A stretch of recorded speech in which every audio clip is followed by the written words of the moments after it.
Welcome, everyone. My name is Kimberly Bradley. I'm the Conversations Curator at Art Basel in Basel. And this talk looks at the pros and cons, advantages and potentials of interdisciplinarity in museums in Europe and far beyond. On stage with us are Sam Bardaouil, co-director of Hamburger Bahnhof National Gallery of Contemporary Art in Berlin, Ligia Lewis, an artist, director, and choreographer from Los Angeles and Berlin, and moderating the talk is András Szántó, cultural strategist and author coming from New York. I don't have to ask you to give them a warm round of applause because you already just did. There will be space for time and space for questions at the end of the hour, and enjoy the conversation. All right, thank you. Thanks, everyone. This is the moment that separates the wheat from the chaff, like who shows up for a talk at 3 o'clock in the afternoon in a beautiful day in Basel. So congratulations to you. Before I even start, I just want to, well, she disappeared, but I want to thank the new curator of Conversations, that's Kimberly Bradley, who you just heard. Also her colleague Jessica Davis-Malloy, and a very, very large Art Basel team for putting this together. I always express my appreciation for this sort of intellectual interlude outside the show where the furious transactions are going on. And particularly now for this anniversary edition of the show. Today's topic is the museum as interdisciplinary hub. And I just want to set us up a little bit. And the good news is there's only 3 of us, so we can actually have like a meaningful conversation, hopefully. Interdisciplinary is, of course, a rather fashionable and maybe overused term. So I'd just like to set out a little bit of context. So the idea that boundaries between disciplines are blurring is not new. I mean, this has been the history of 20th century art. So much of the interesting energy in the art of the last century and this century has been about the sort of cross-pollinations of different art forms, as we know. But today we really are in a moment when, as institutions look to become more relevant to more audiences in an increasingly sort of culturally omnivorous world, they really are opening up to many non-visual arts disciplines as well as the classic visual arts. And this is reflected in their programming, it's reflected in their staffing, their operational approach, even in their buildings. And part of this, of course, comes from the artists themselves. Artists are relentlessly breaking through the boundaries of disciplines in many creative fields. I mean, some of the greatest voices of our generation, think of, Isaac Julian, think of Arthur Jaffa. These are people who live in no one discipline and certainly have ventured deep into performing arts and film. But it's also happening the other way. Where I live, the other day, the wonderful American countertenor Anthony Ross Costanzo, who's currently Orfeo at the Met, was just named the new head of the Philadelphia Opera, and one of his great objectives is to bring opera into museums, because it's super interesting to encounter opera in a different context. So it's happening everywhere. The other part of this, and don't worry, they're going to talk very soon. The other part of this is it's also about the institution's desire to open up. I think that recent years have been a time when institutions really came to a kind of reckoning with the fact that their approach was perhaps a little narrow and not as inclusive as they might want it to be. So they're really seeking to bring in new energies from outside the museum, from outside many disciplines. And it's not just about disciplinarity, but they're certainly adding music, they're adding dance, they're adding spoken word, they're adding design, they're adding fashion, each one bringing its own networks and audiences. They're doing tango nights, they're doing rave parties, cuisine, wellness, yoga. There's a lot going on. It's not sort of your mom's museum anymore. So what does this mean for the museum? That's what we're here to talk about today. What are the payoffs? What are the challenges? How does this rewrite missions? What kind of demands does it make on infrastructure? What kind of expertise will it require? Does it really bring in new audiences? What do we know about this? Will it earn the trust of new people? Will it maybe put other people off? I don't know. And how does it all get funded? So these are some of the questions. They are complicated, but luckily we have these two extraordinary people. Sam, as you know, has been introduced as the co-director of Hamburger Bahnhof. Ligia, about whom you'll hear much more, is an amazing choreographer, director, and all-around wonderful performer. And one more round of applause before we really get started, please. So, Ligia, we'll start with you. First of all, thanks for coming into our world today. I think it's only your second Art Basel that you've visited. It's true. I was, part of the Lista program 8 years ago, presenting a performance. So here we are. So again, you are really coming out of the world of theater and performance. Yeah.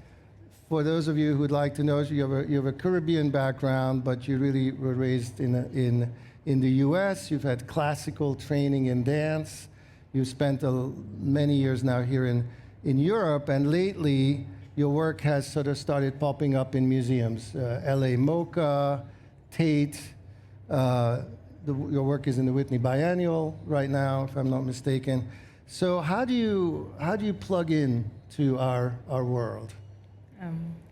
That's a good question and a hard question, because I'm very much trained in dance and performance, and I've always seen my work to be to consider the condition, like the position of presenting work in front of an audience. So that's always something that's a consideration in the process of making. So the theater and the theatrical apparatus is something that I'm very conscious of when I create all my performances, even if the work doesn't happen inside the frame of a theater.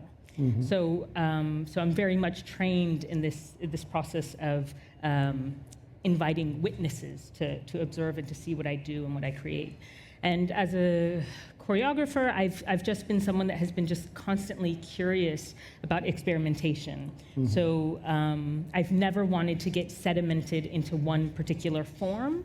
So in a way, moving between contexts provides a constant way of reanimating questions that can otherwise become static.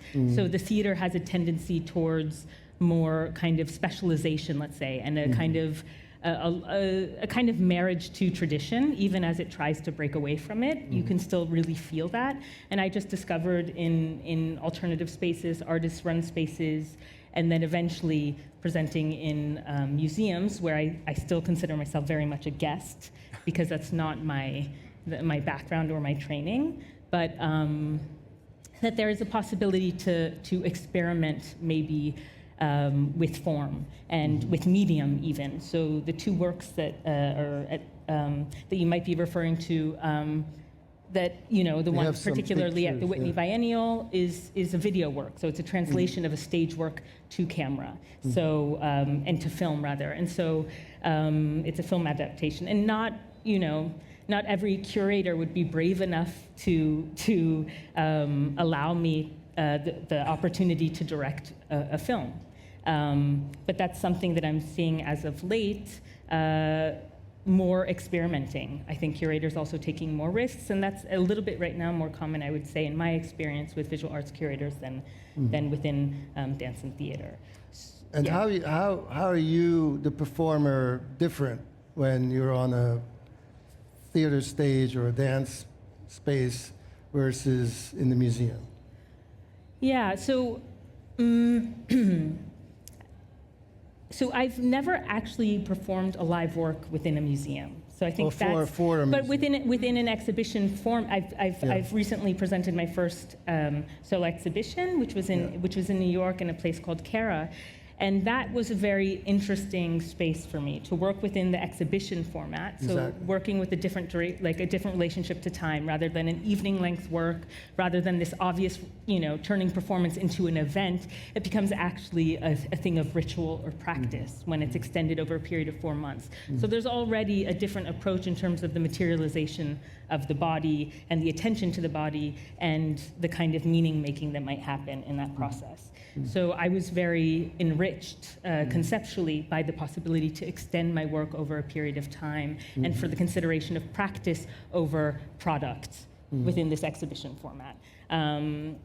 And then, of course, you have just a totally different, I mean, we discussed this also on the phone, that there's a different economy of attention, right? Within a gallery space or even a museum space for that matter versus a theater. So it's also a totally different social contract as well, like the expectation to sit through a full evening work. And that's something that you take into deep consideration. I think both people that are busy with moving image, as well as those of us that are interested in moving bodies as well, and we're busy organizing time. And in the case of the exhibition or a museum, you're not entirely in control of everyone's attention. It's a tough thing because, I think the statistic is that we spend, 10 seconds on average in front of a picture. Yeah. And, try to get us to sit in front of a video, maybe you'll get us for 5 minutes. I know. That's something that I wrestle with. That's why, because I'm obsessed with organizing time.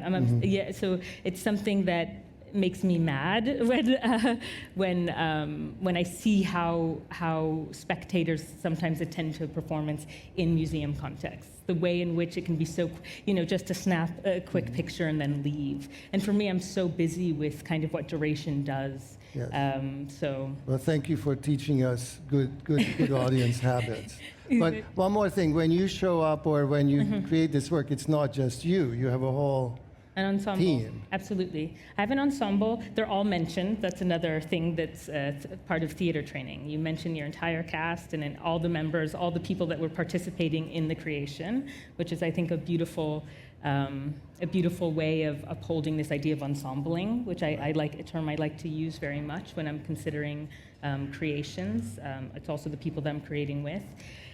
And yeah, it's how do you ensure, I mean, there are many things that you have to take into consideration when you employ others, right?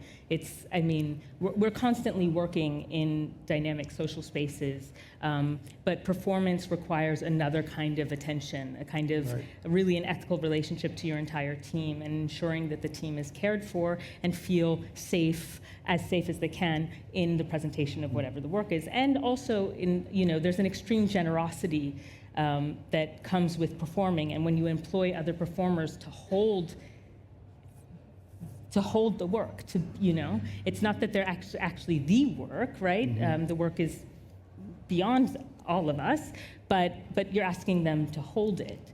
And that's a huge responsibility and one that has to be taken very seriously.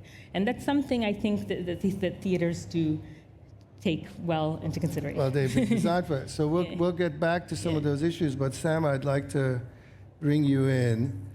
And of course, many of you know here that Sam is in this remarkable conjoined creative collaboration with Till Ferrat, with whom they have taken over the co-directorship of Hamburger Bahnhof, which is, of course, the seminal contemporary museum of Berlin. And I remember shortly after, because you haven't been there that long, it was after your... Just over 2 years now. 2 years.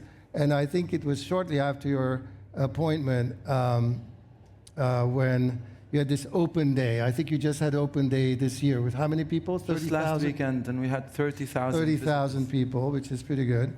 And I remember going to the museum, and the entire ground floor of the museum was a tango dance hall, and it was just a phenomenal kickoff to your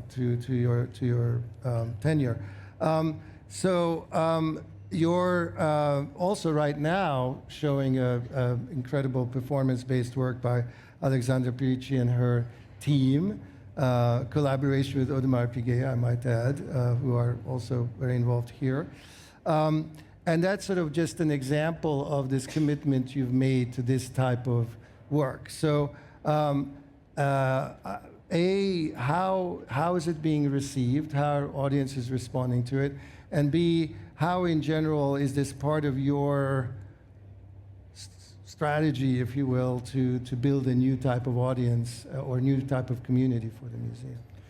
Well, first of all, thank you so much for having me here. Yeah. The last time we met was in a studio visit in Berlin, I think in the middle of COVID, and still an ongoing conversation. And thank you for also inviting me to be on this talk. I think before I probably answer your question, it's very important to perhaps tackle the term interdisciplinarity, because it sounds like a very complex term. A lot of degrees in American colleges have this interdisciplinary liberal arts degree, and we end up thinking that most of us who go through this kind of training become jacks of all trades, but the masters of none. And perhaps we need to be very, very careful about thinking about what does it mean to be an interdisciplinary institution. Are we just accumulating different things without truly going into depth and presenting something that is thought through and properly taken care of? So interdisciplinarity for me, and I think this is something that defines the strategy of opening up, starts with acknowledging that art, first and foremost, no matter what form it takes, is a corporeal experience.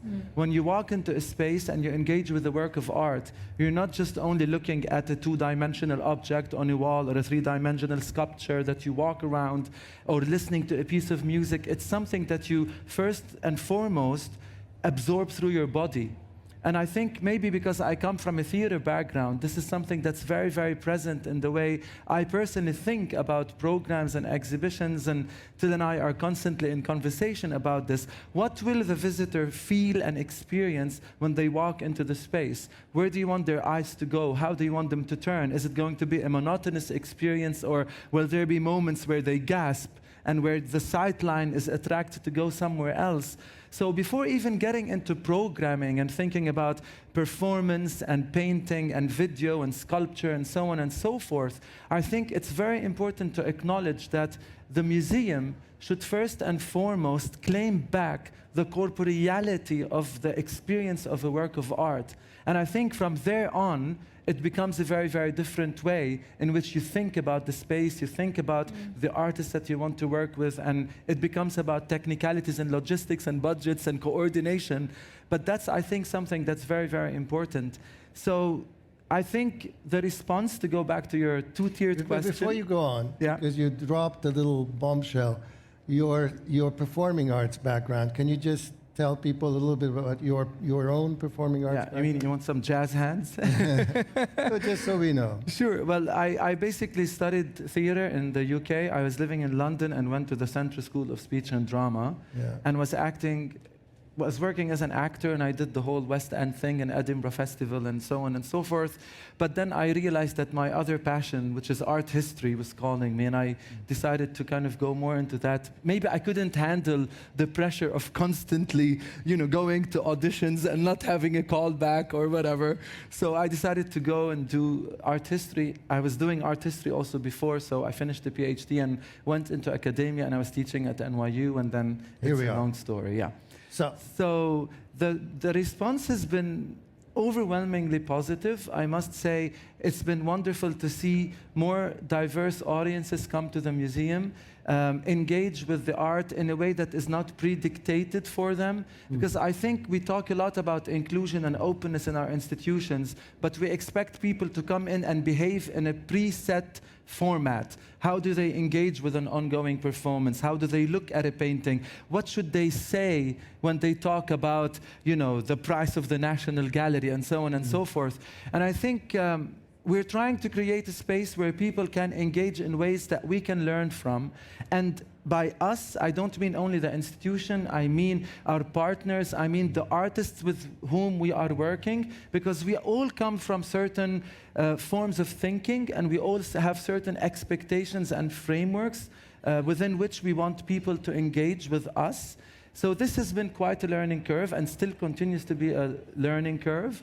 I think to answer the second part of your question, the strategy, I think it's not something that is fixed, because it's a living organism, right? An institution, the term institution sounds so heavy, the institution.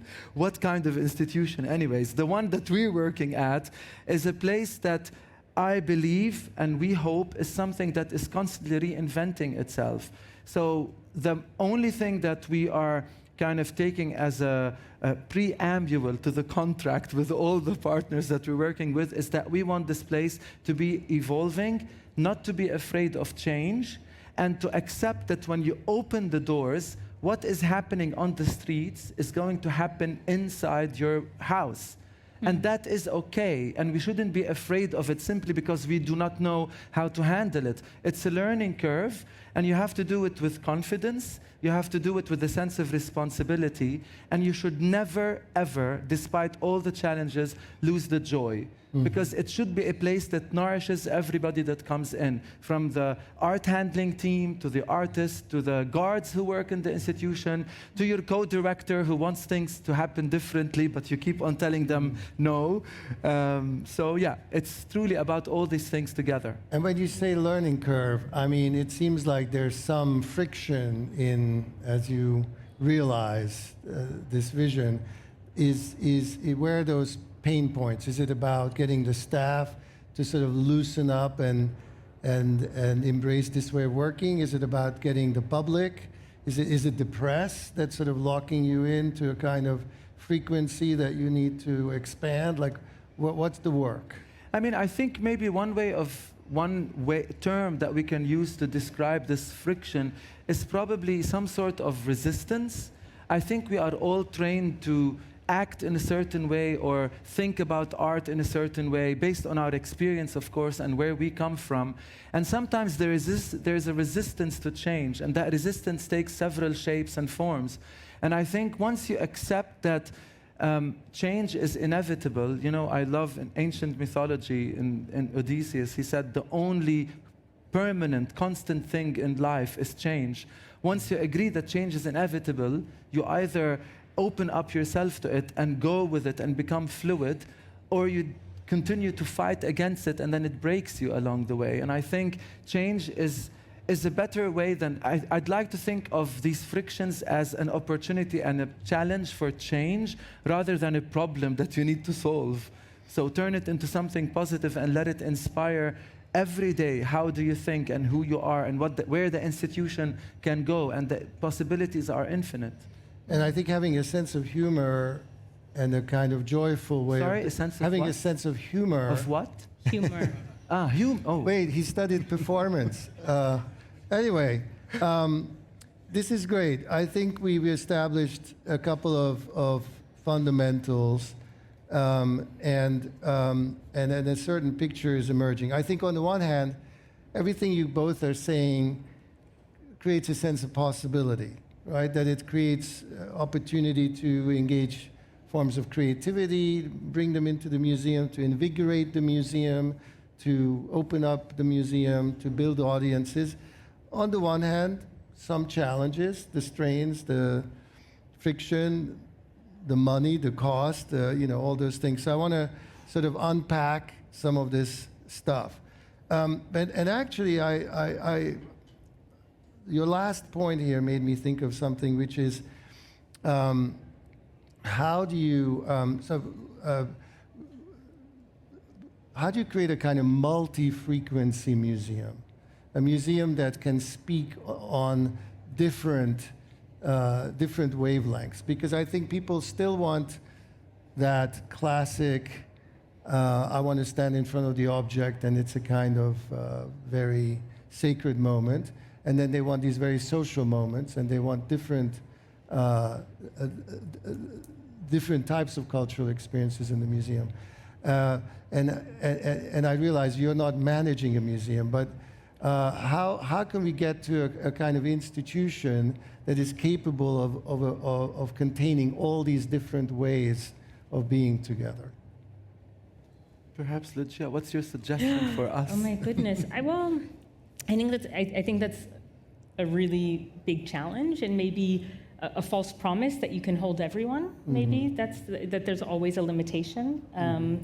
I do think that I like a lot of what you were saying about the corporeality of the space, and I think, you know, as a choreographer, that really resonates with me. How you organize both space and time, of course, and that there's an ethics to that. Absolutely. So I just think that to always think relationally. So it's not that objects versus painting versus performance. It's not versus, it's can be along with. So a kind of relational approach to these different practices will be already, is actually just much more honest. I think. Sometimes I think that I have like, I sometimes say that like I have a kind of painterly interest sometimes with my relationship to light and to figuration when I figure bodies in space and time. And so it would be a dream to be able to present next to a painting and for there to be a conversation between these two mediums. Or I mean, sound is so prominent in my work, and sound is also an object. Like it's you know, so this kind of interplay of materialities produces a kind of dynamism of thought, and also is capable of creating experientially rich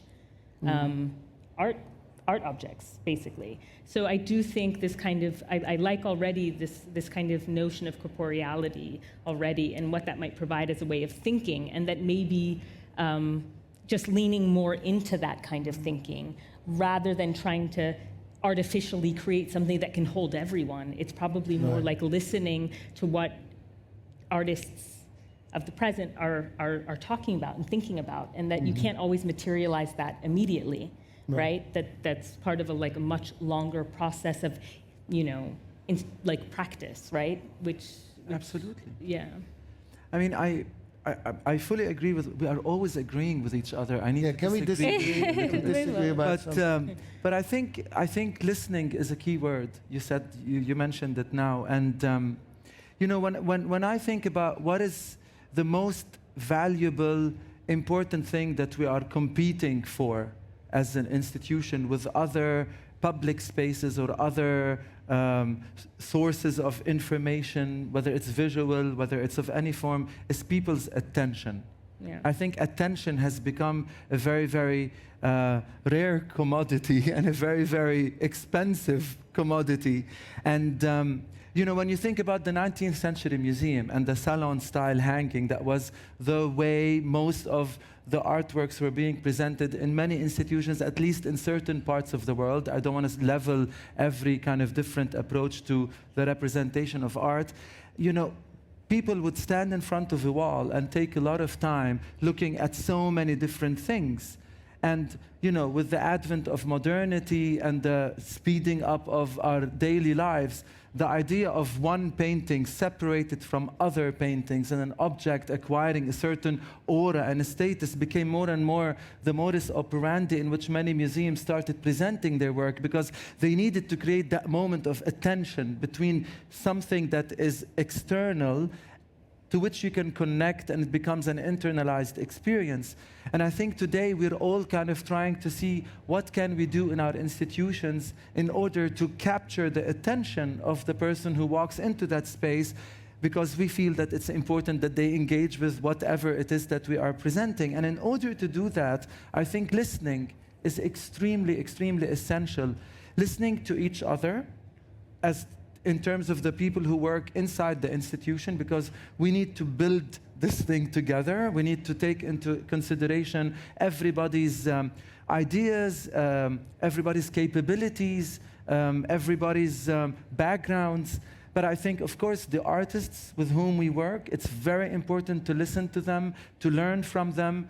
And I think it's very, very important that as much as we can, as often as we can, to go be outside the walls of the institution, outside the comfort zone of our communities, and talk to people who have never been to an art institution. So how do you do that in Berlin? I mean, you've got a very complex, and I was going to ask anyway, who is the audience that we're addressing here? Who are these people? How have you gone about that in Berlin?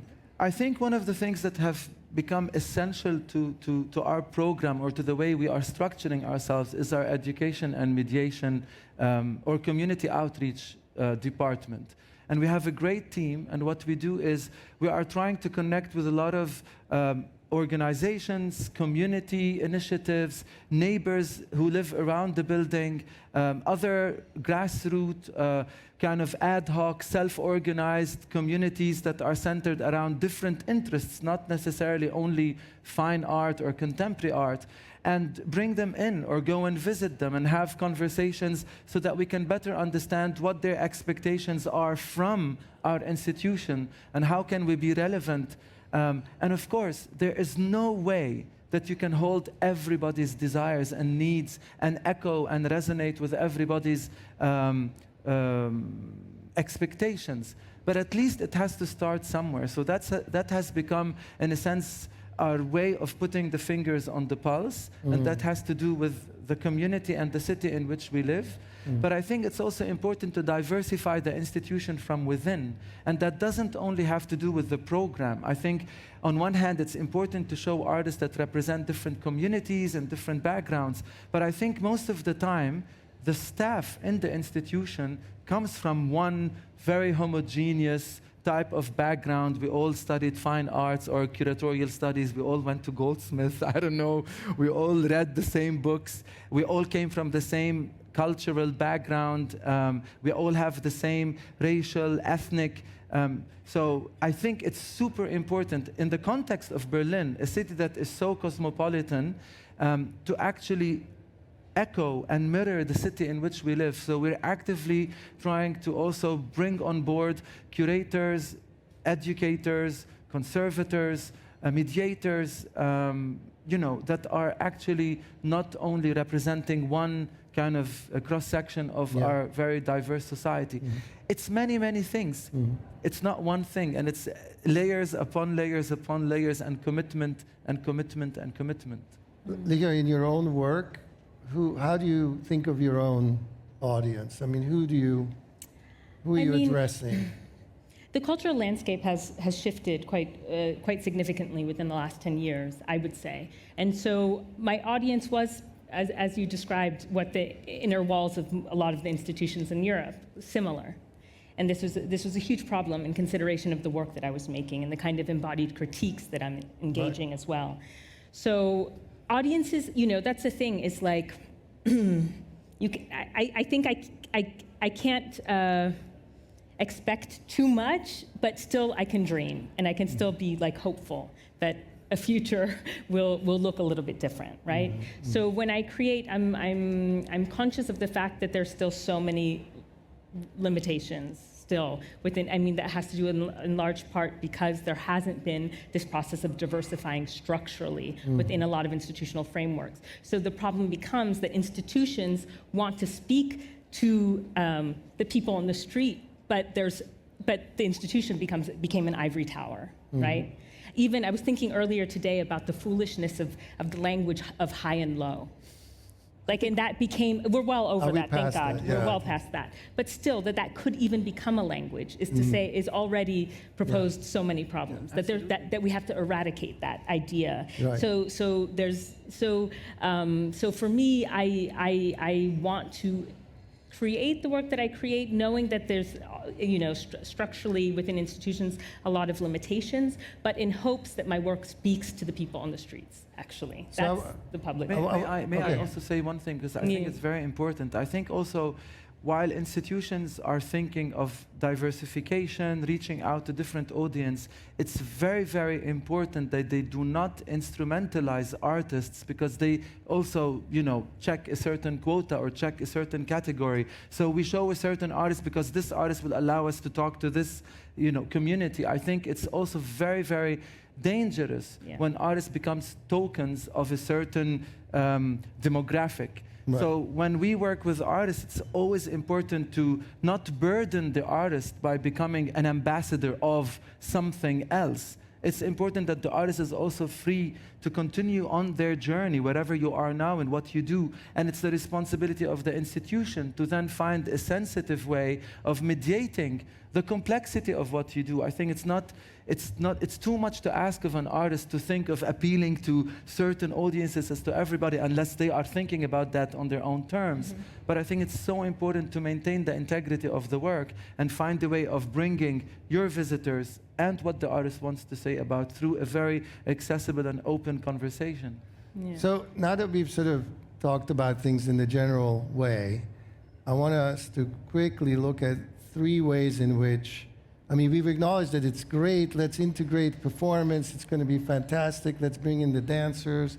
But I mean, in the end, we have this fairly settled machinery of the museum. So I want to explore 3 ways in which we bring this in, one around the programming, the physical infrastructure, and the organization. So in terms of programming, so there's sort of 2 ways to think of this, and we spoke about this the other day, which is, where does performance, where does dance in your case, or sit in the institution?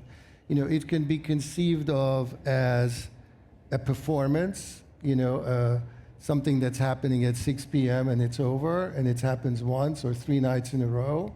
Or it could be sort of made into an exhibition, kind of a durational performance, like what you're doing with Pirici right now.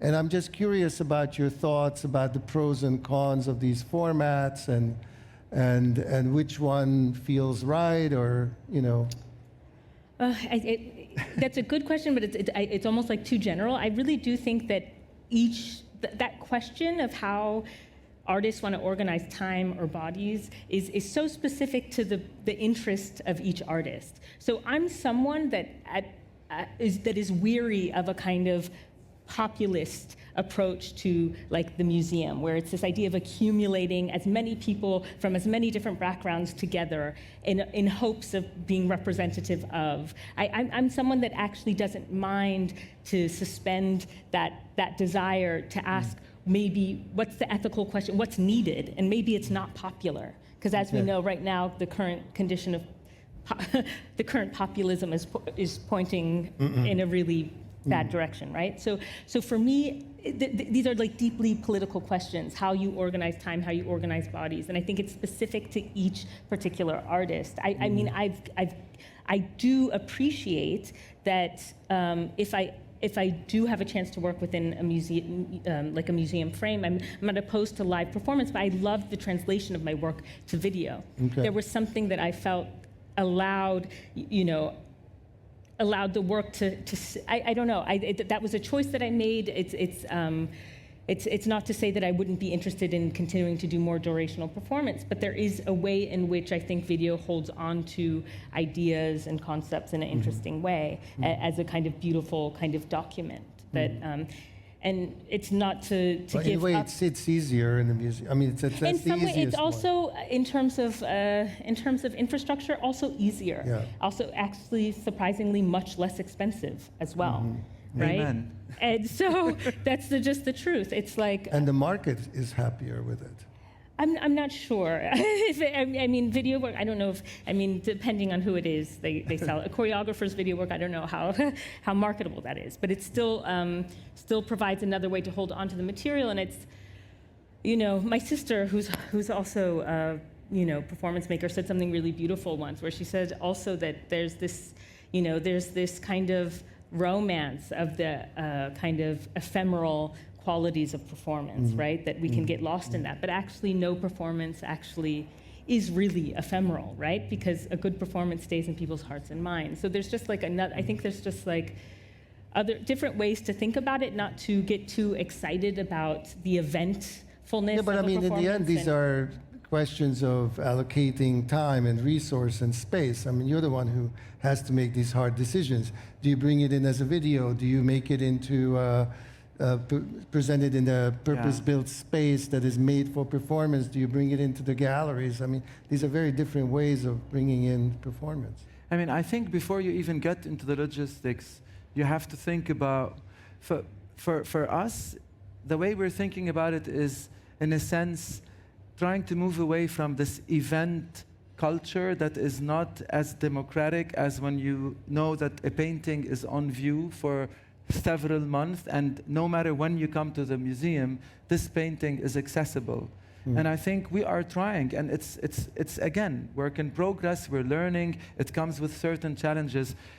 If you open an exhibition, and it depends on the work itself, some works do not hold a duration, a long period. Some works work better when they are over a period of weeks or months. But for us, we are trying to experiment with the artists and with the institution.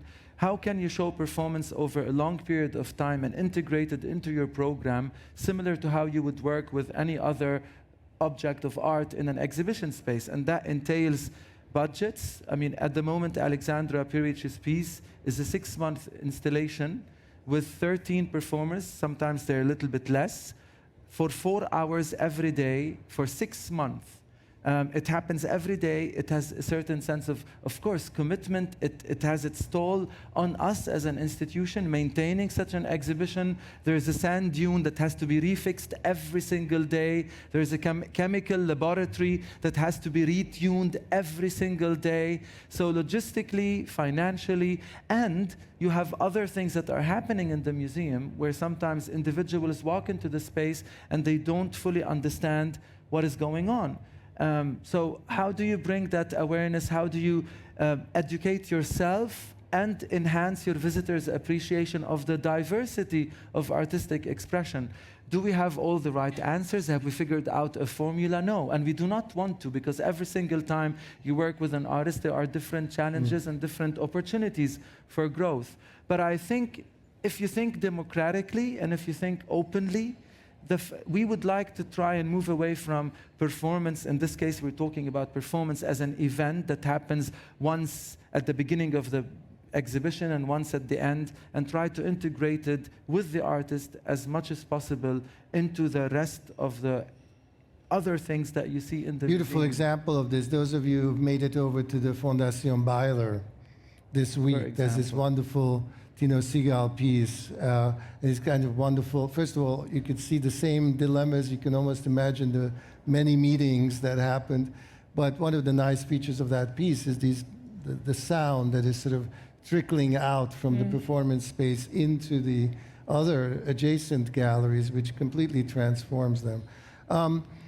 The other two aspects, so physically, infrastructurally, and organizationally, in terms of the people that you have, how does the institution need to be readjusted to really be a good recipient or a good interlocutor with an artist like yourself?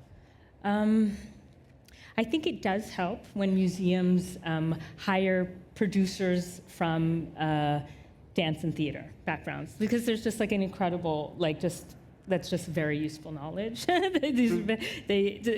tend to be very good with schedules and organization, making sure everybody's where they need to be, and also in terms of like production, in terms of organizing like install of lights, et cetera, et cetera. So I think that helps conversations between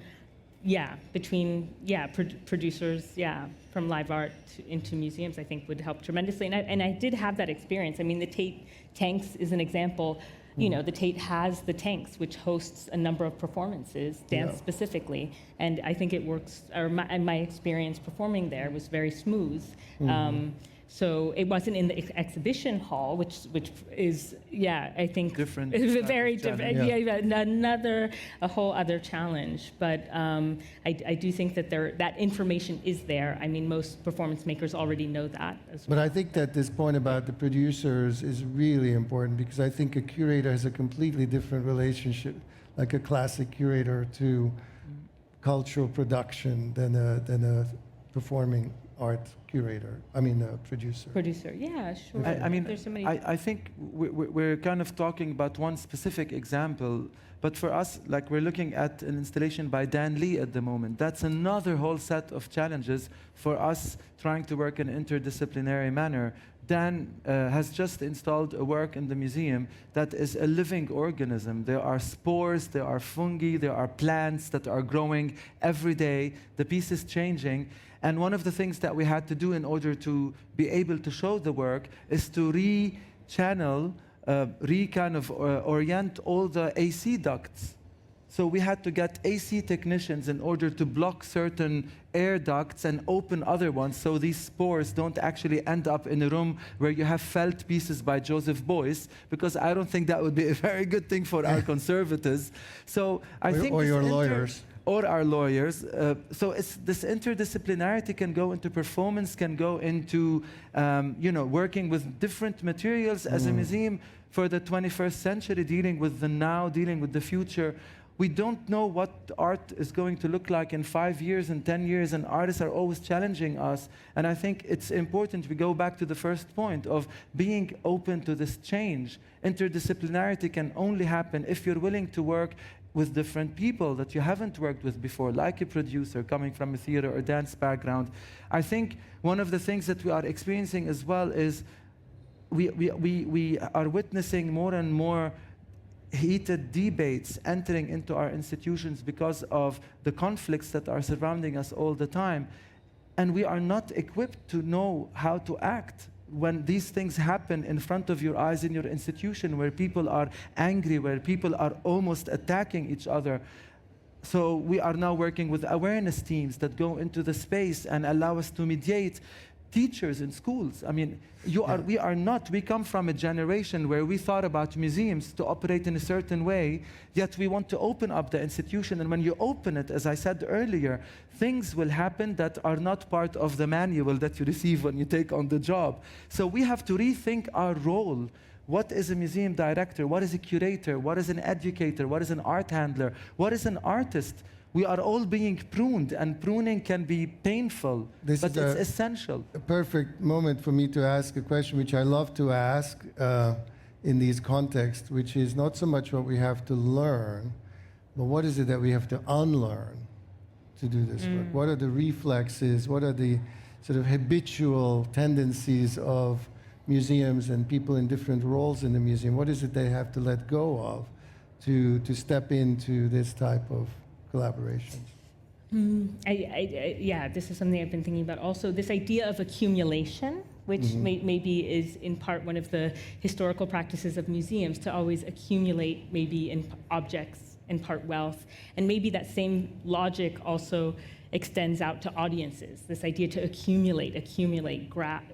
So maybe tell this to our politicians who are deciding on the budgets. Of course, I know that is a right-wing tendency, right? To instrumentalize culture to kind of erase conflict, to erase friction and tension, when in fact the demand right now is to confront it. Exactly. And to be with it and to listen to it. So I just think that there are certain logics that persist despite all of the efforts to move beyond it. There's still this idea of accumulation, which I think is something that we have to sit with for a really long time, to think about how we can find alternative ways of acquiring attention, but through a kind of a conviviality, or through generosity, or through, there are multiple ways to do it that don't have to be entirely what maybe right-wing politicians expect. Very quickly, how many people have questions or comments?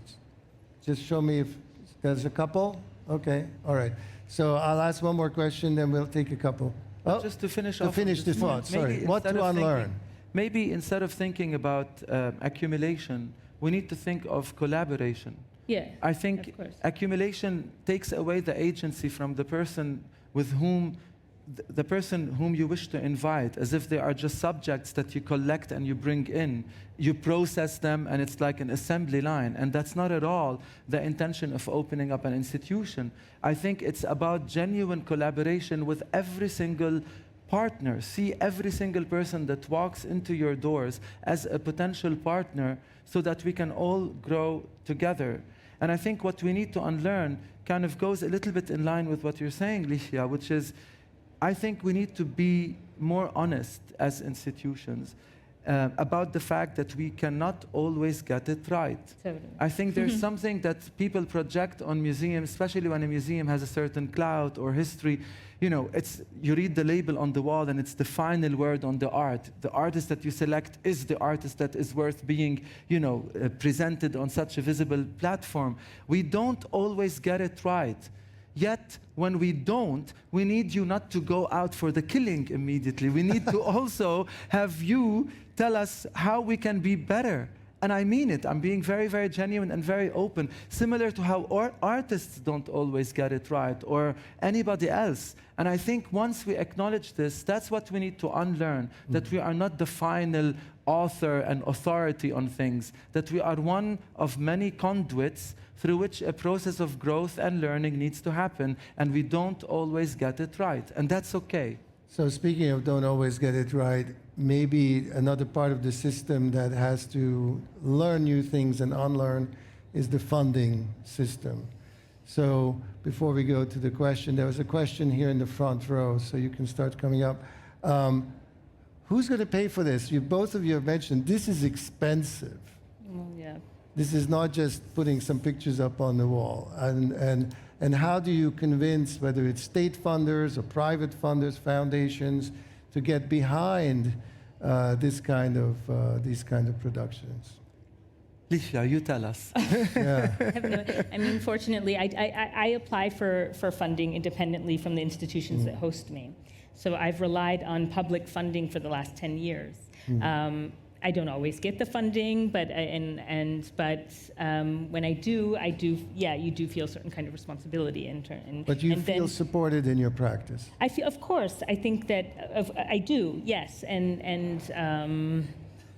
I do. I mean, it's also a part of like long collaborations that you have. It's like you get state funding, but of course you need also collaborations in terms of like other institutions, be it a gallery or be it a museum or be it another theater in the form of co-production. So there's like this long collaborative. Again. Yeah, absolutely. It's a long collaborative process. You're constantly looking for partners that will invest in a particular idea or production and that see it as valuable for culture at large, and then you're able to present it in multiple places. And there's a kind of resourcefulness to that. Is that for me, I'm often on tour. I travel a lot with my productions, and that's in part because I've either developed a lot of partners or there are other people that want to present the work. So, and that's very useful because I'm able to make sure that I have a team that's getting paid. And you found money for this work? Yeah, I mean, I think it's about changing our perception of money, because it's not about the money. It's not about finding more, 6-7-digit figures to be able to do spectacular productions. It's about sharing your vision, sharing the artist's vision, getting more and more partners and collaborators excited and believing in what you want to do and the value of it. I think there's a lot of money in the world. It's about making sure that it goes to the things that matter. So part of our job, and I think more and more part of every museum director's job, is to truly kind of translate that passion into making other people willing to join you on that journey. And I'm saying it in a very fancy way. Fundraising, fundraising, fundraising, basically. Please join Sam on his journey. Okay, question in the front row. And if you'd like, introduce yourself, and remember this is being recorded and the whole world can hear what you're saying. So, hi, my name is Balázs, thank you for being here. So first, before I ask a question, just a feedback, and before the old age, we thought about museum directors who are sitting in a castle and they decide what to do and everybody follow his direction, and it was a very rare statement what you said, that please tell us how we can be better, and it's a very different approach. So I think it's definitely something what other museum directors has to follow. So my question is, you said that performances are not a democratic content because it's very temporarily available compared to an object which is good hanging for months. But even an object artwork is not so democratic because only those can access who are visiting the museum physically in the time when the object is available. So my question that do you have any strategies how you can make this access to the museum content even more democratic way, that those audience who are not in Berlin or not in Germany can have access to these contents? So what kind of ideas or strategies to see because it's also part of the topic what András wrote about the future of the museum. So how you see the future of the museum in the content of democratize the access of the museum content, like collections, exhibitions, artworks for those audience who are not able to visit it physically. Thank you. Thank you. Yeah, I mean, I don't know if you have another hour, because it's a very, very big question. But I can start first by saying that admission fees are still a barrier to many, many people. And I genuinely believe that ultimately, in an ideal scenario, all museums should be free of charge. Totally. It's the right to education. Absolutely. And if we believe that art as a form of education is as essential as math and physics and geography, and then they should be equally subsidized and supported by our, by the public institution, by the government, by the politicians. But we're far from that. So one of the first things that we try to do on a local level is to create slots in our month where there are opportunities for people to come at reduced prices or even for free activities that are available without any admissions. We can't do it all the time, but we're trying to raise more funds in order to subsidize some of these slots. And I think, of course, there are online platforms that we can use in order to broadcast or document and then have things available online. But that somehow goes against what I started my little contribution to this conversation with, that art is a corporeal experience. As much as you try to relay it through digital means, at least that's my way of thinking. Maybe I'm too much of a traditionalist, but I believe that standing in the presence of an artwork, whether it's a dancing, moving body, whether it's the color hue of a saturated painting surface, you cannot have that same experience looking at it through pixelated, if the connection is very bad, digital. So I think we there do was- that, but it doesn't replicate the same experience. I think there was somebody back there. Maybe not. Are you bidding? Are you not bidding? You're bidding. Hello, I'm a little bit nervous. The notion of entertainment is my question. I'd like to know, you bring lots of audience into the museum, into the structure. There are still those that want to just look at the painting on the wall. Bringing in all that entertainment, is that a negative? Can that be also seen as a negative? Are institutions just there to entertain people? I think part of what we do is entertain. Absolutely. I don't think that entertaining is necessarily a bad thing. Entertaining is a sign of hospitality. When you go to someone's house, you don't want to feel that you are sitting there feeling uncomfortable. And I think entertainment is not the end in itself. It could be a tool towards an end. You can create different offerings in your program that allow people who feel that there's a certain ivory tower syndrome, that this place is not for me, to be able to to get more comfortable into going into the space. But once that happens, of course, at the end, our mandate, it's like when you go to school, you have to learn certain things. Not that we are teaching. I don't like to think of that as what we do. But we are facilitating a conversation. And we have definitely something to say. So there are different tools through which you can bring people into the institution. And from there, you have to do your hard work. Entertaining doesn't necessarily go against being serious, against being profound, against doing work that matters. At the moment, we have several exhibitions with some brilliant contemporary artists. We have 2 exhibition displays. One is focusing on Joseph Beuys. One is focusing on the last 30 years of artists who have lived and made Berlin their home. So there's a lot to sink your teeth into, but it doesn't mean that it has to be done in an aura of self-centered authority. I think there are ways in which you can navigate that differently. As the American saying goes, we can walk and chew gum at the same time. You have to be good at serious multitasking. but entertaining. Okay, so we've heard a lot. We're almost done. I think our conversation hopefully has opened up a sense of great possibility for institutions, for artists, which is part of the evolution of how artists are conceiving their practices today. We've heard that this requires some adaptation, some learning, some unlearning, but when it happens, it's magical.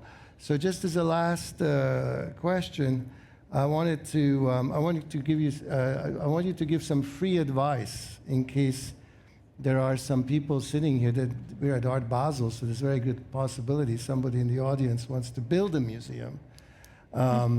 So if there was somebody here that was thinking about building the perfect museum, a museum that is hospitable to interdisciplinary practice, and who's come to Art Basel to walk away from this panel with the knowledge, what is the most important advice you would like to give them? And I'm going to let you answer first, so at least Ligia has a little more time to think. I think to different degrees and in different ways, probably we should all remember that we are extremely privileged. I think sometimes we're very good at complaining. I complain because the exhibition didn't open exactly on time and there were some delays. The artist complains because on a certain day there was something else happening that took away from, I don't know, the experience of the artwork. We complain a lot, and I think when you look at the bigger picture and what's happening around us in the world, we are really, really lucky, and we are extremely privileged. The fact that we're sitting here today having this conversation, the fact that we are given a public institution, even if the funding is not, incredible, the fact that we have space, the fact that we have people who keep on walking into our doors, that artists collaborate with us, we are extremely, extremely privileged. And when we remember this, I think it puts things into perspective. So let's keep things in perspective. Let's work together. Let's grow together. And remember to always, and I say this all the time, not to lose the joy, because truly, truly, we are very, very lucky and very, very privileged. Ligia, what's the advice you would like to leave us with, or the future founder of a museum? That it's malleable and porous at the same time. That it's shifting. That there's a porousness. That institutions do not become walls. That they become instead spaces that people can inhabit. And I think you mentioned this term host earlier, and I think that's a beautiful concept. It's like, how do you host the artwork, as capacious as it might be, and as difficult as it might be to hold? That might very well be the way of the future, right? Is to hold on to more capacious forms in order for us to extend the way in which we think about institutionality. Well, I think we have hosted you long enough. We're going to release you back into the show. Thank you to our wonderful speakers. Thank you for coming. Enjoy the show.